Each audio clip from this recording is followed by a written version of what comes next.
So I got two self-propelled Briggs Pushmowers today. This guy here, 6.25 pounds gross torque. Model 122 T02 2010. And then I got a similar one here. It'll probably be a model 122 also. It's on the front. I can't, 128 or something. It's 2000. They pretty much look to me to be the same engine. This one, there's no gas tank cap on it, so you know, rainwater guaranteed fill the carburetor up.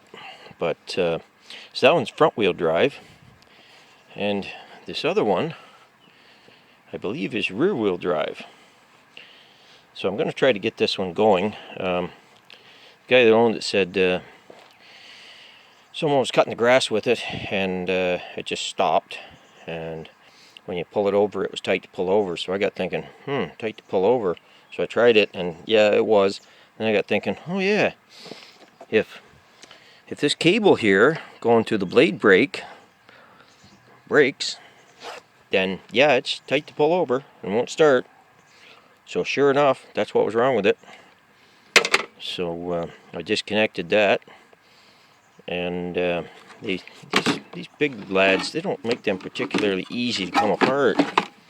But man, is this thing dirty? These cobwebs and pieces of tree and just general dirt. So I got some cleaning to do, but he said it had spark, so I can check that easy enough. But because I could use a self-propelled mower, my yard slopes upwards. So by the time you get to the top there, she's getting a half-decent slope.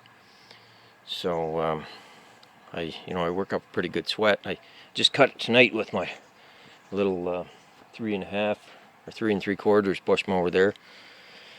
But these guys are considerably heavier, so they pretty well need to be self-propelled. You don't really need the extra horsepower. I guess some of these are 6.5 horsepower. I don't need that. I don't let the grass grow 3 feet tall before I cut it. But so anyway, I got my work cut out for me on this one, just cleaning it up there. But it'll be the first one of these larger motors that I've ever got running. I have probably close to a dozen of them now.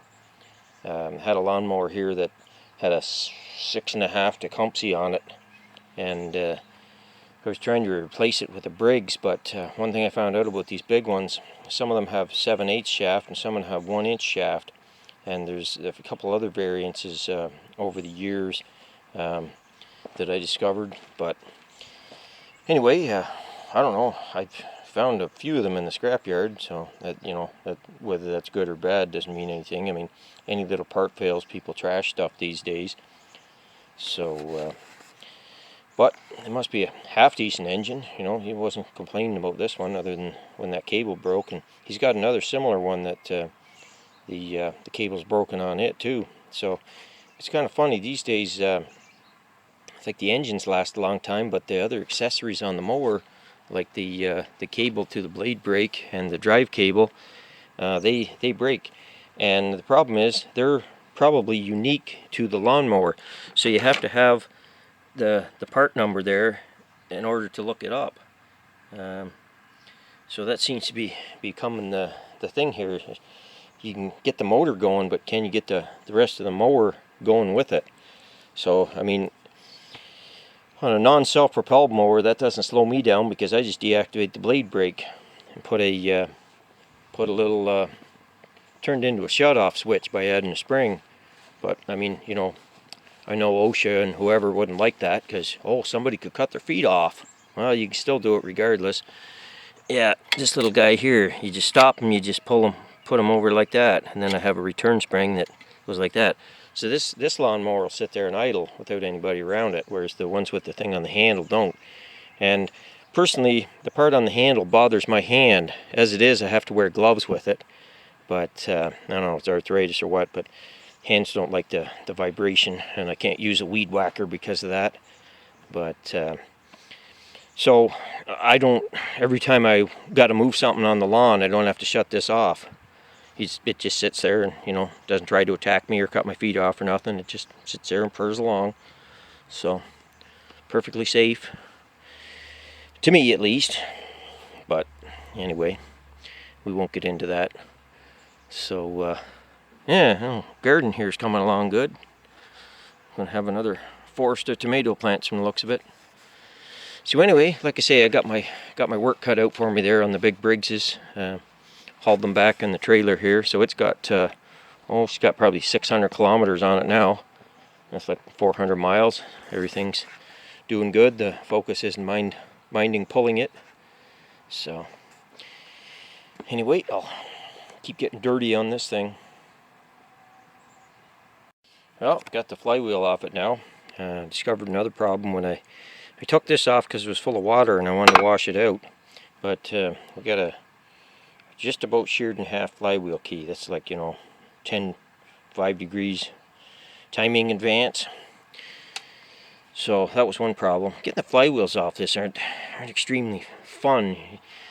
You almost bend the governor linkage down to get. I put 2 chisels in it, try to get them at 180 degrees, and it was very difficult to do here. So I have this big, I guess it's a copper hammer, scrapyard veteran.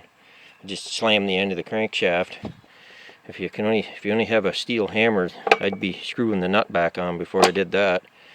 But anyway, yeah. So the other thing, somebody tried to bypass the blade brake shut off there, but I don't know, maybe it stretched over time or something. I don't know.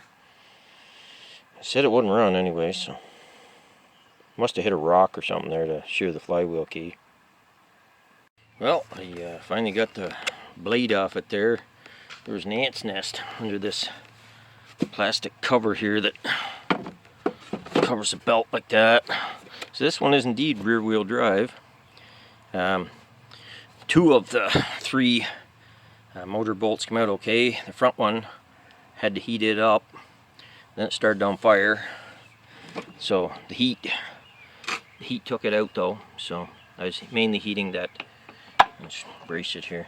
This aluminum pad here started some fire up in there, and must be a lot of grass up in the cooling fins there. But so I'm taking it off the deck, so I can empty the oil out. I do see an oil drain here, but it sure wouldn't be very easy to get at. So I'll probably take the sump cover off it. It'll cost me a gasket, but at least I know what it's like inside that way. So lots of fun.